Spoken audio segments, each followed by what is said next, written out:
Hello, this is DrGAKMAN here with another video of GameSwap goodies. I work at GameSwap. It's a store in Kettering.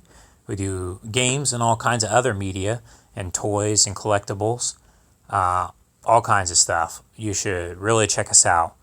This right here, if you look at it, what is that? It's a red cartridge. Is that Pokemon? Is that supposed to be?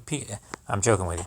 This by our own Damian Brunk. He's a local artist and he works at GameSwap, and he's done stuff for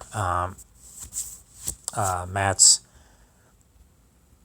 Sparkle Comics, and this is his rendition of Pikachu on a we had a Pokemon Red that I fixed and replaced the battery of, but it didn't have a label, so he decided to put his own label on there. So you get some custom artwork if you come in and buy Pokemon Red, or this copy of Pokemon Red, I should say.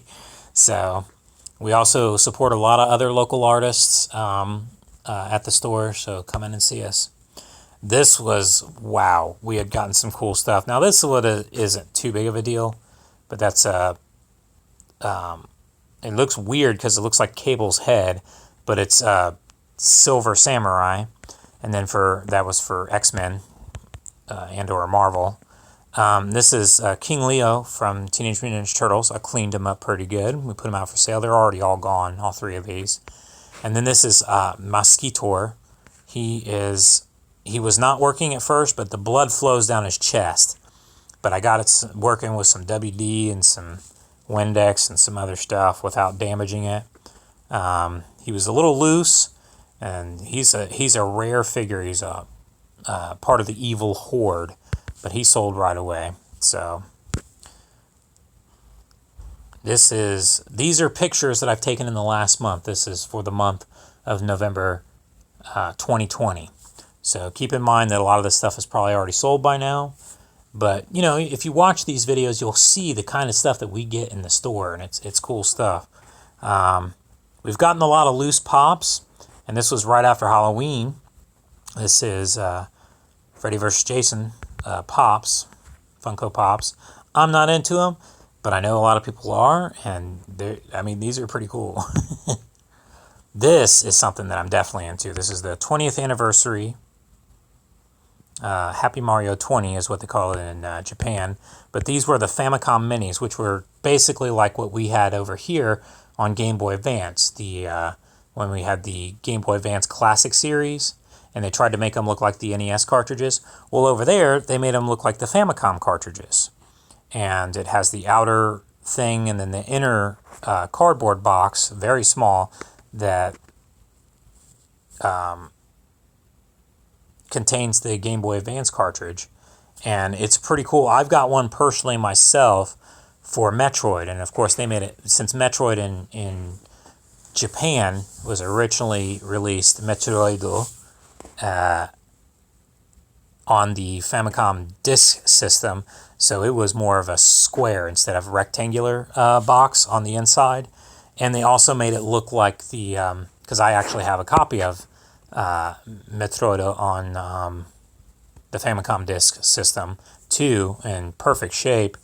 And yeah, it's pretty cool. These are pretty cool replicas. This was given to us by the same person later on who gave us a copy, or not gave us, but sold us a Game Boy Advance SP that was a Famicom edition one. These are some pretty cool. We don't really pick up a lot of VHS, but when we do, it's usually like obscure, cult classic, hard to find on DVD, let alone VHS, or just really, again, obscure horror movies. So come and check those out. That is some kind of trend going on right now where people are buying horror on VHS. This was a box of goodies, mainly dirty stuff. It's going to take us a lot of time to get through. We got Gargoyles, we got Puppet Master, we got, it looks like a Godzilla, but it's like a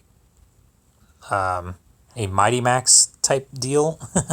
And then you see the robotic Rocksteady and Bebop there. Those are cleaned up. There's a troll turtle. There's all kinds of stuff. I think that's a T-Rex transformer. I think that's Megatron or something from Beast Wars. I don't know. Wasn't really into that, but yeah, I mean, we get this kind of stuff in all the time. It takes us a while to get through them, to try to match them with their parts, if they've got their extra weapons or armor or whatever, and accessories, and to clean them up and to get them functional again. A lot of this stuff goes on eBay or Etsy, because we have eBay and Etsy stores, but some of the stuff comes into the store and it gets gobbled up pretty quick. So speaking of local art, and a friend of ours, Josh Weinberg, he does these. You got to see them in person. They're like three-dimensional art.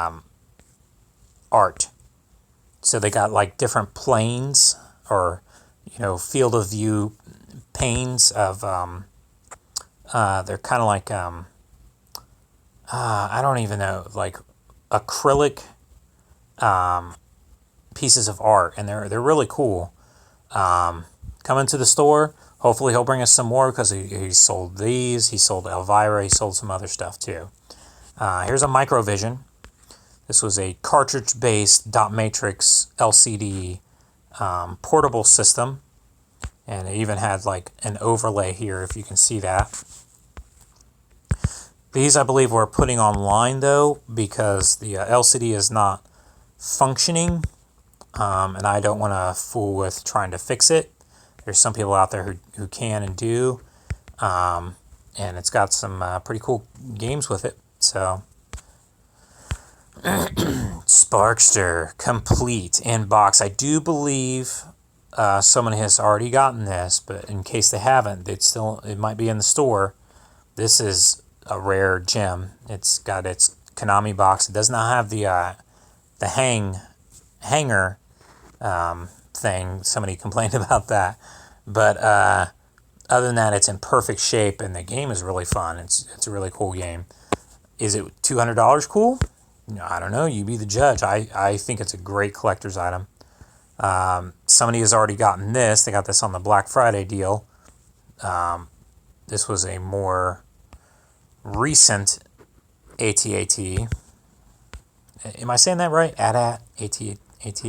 And then here's Slave 1 with, I do believe it had Jango Fett in it, because this is the Jango Fett one, which is basically the same one as Boba Fett, but Boba Fett's is older, and he's older, so it's more worn by the weather and stuff. So Star Wars. And there's a Godzilla. None of these were the same, because they were hand painted, and they used different colors to paint them. These were, I believe this is already sold, and this was for, they used the same one for the Jaws game. There was a, kind of like a tabletop game where you had to like fish stuff out of Jaws' mouth. Well, actually, the original one that wasn't Jaws, or maybe the Jaws one was first, or they both came out at the same time. It was like, I can't remember. It was like, but the eyeballs look really goofy. They're really big. They don't look like the Jaws eyeballs. They had other ones too that were more labeled after the movie, and I guess more authentic looking to the real Jaws. But originally these were, I think, in the late 70s, early 80s. These, it was like a fish hook game where you had to fish stuff out of his mouth, and his mouth would snap shut, and blah, blah, blah. It's only one part of the game, but it's still cool, and the mouth was still functioning. I mean, all it is basically a rubber band snapping it shut. But and this is the child from The Mandalorian. With Cup. This one's just a normal one. He's force wielding. I guess his eyes are closed. And then with Frog, I guess he's eating a frog. But anyways, this is some pretty cool pop stuff that we've gotten. We have tons of t-shirts, by the way. We've been getting too many t-shirts in, but some of them have been really cool. We got some video game ones, we got Mortal Kombat, we got comic ones, Marvel, pop culture stuff. There's the Blockbuster, Be Kind Rewind. There's cartoon ones. There's music related ones. There are all kinds of cool stuff. Come in and see us. Vectrex. I never seen one in this good of condition. Our owner sent his son to bring this to us. Didn't have any overlays, but it had a couple games. The games were a little bit beat up, but they were still playable, still functional, and the system worked better. In case you don't know, this uses a vector graphics screen, which I forgot the name. I want to say that they were called a Vector Vision. They were actually before modern, well, I shouldn't say modern televisions, but before tube televisions. They used a laser that was refracted to draw an image on the screen. And that image wasn't like pixelated. The image, I mean, it's kind of pixelated, you can tell here, but the image could be total vector graphics, which vector graphics are point by point. So it could draw like 3 points and then connect them together to make a triangle, and so on and so forth. And this was like a precursor to any kind of 3D gaming, any kind of polygonal or polygon rendering, and this was done in real time on a screen, and the image could be super small, super tight, super or big. You know, I mean, it was different kinds of graphics back then. These were, this is obviously I think it's a second generation system, the second generation of video games. But this is an actual working Vectrex. Usually these screens are always dead. Once the laser dies out in them, they're just really hard to calibrate and repair. And I've never done any kind of repairs on them. They had arcade machines with these. The televisions were abandoned for these. But since they had, I don't know if they were leftover screens or if they just made this technology for the Vectrex systems. But they were interchangeable cartridges you could use. They had overlays that could go over the controller to tell you what the different buttons would do, or overlays that would go over the screen, because the graphics were pretty. They were in some ways advanced because of the vector way they rendered the graphics or rendered the image, but they were primitive in that there were only one color. But with the overlays, they could have color and kind of like a background image that the laser would shine through, kind of like how early Space Invader games were, even though they painted over the actual tube television, you know. So anyways, the controller was completely functional, the games were good, the system was great, and we got a hefty price on it, but finding a good working one of these is near impossible. And the price has gone up in the last, like, I started working there in 2012, and I think there was one around the time when I started working, and it's easily tripled in price since we've had that one. And that was the last one that we had that was working. This one's working. Come in, check it out. And if you're a collector, you need to get this. This is a must-have item for the history and for the nostalgia of Vectrex.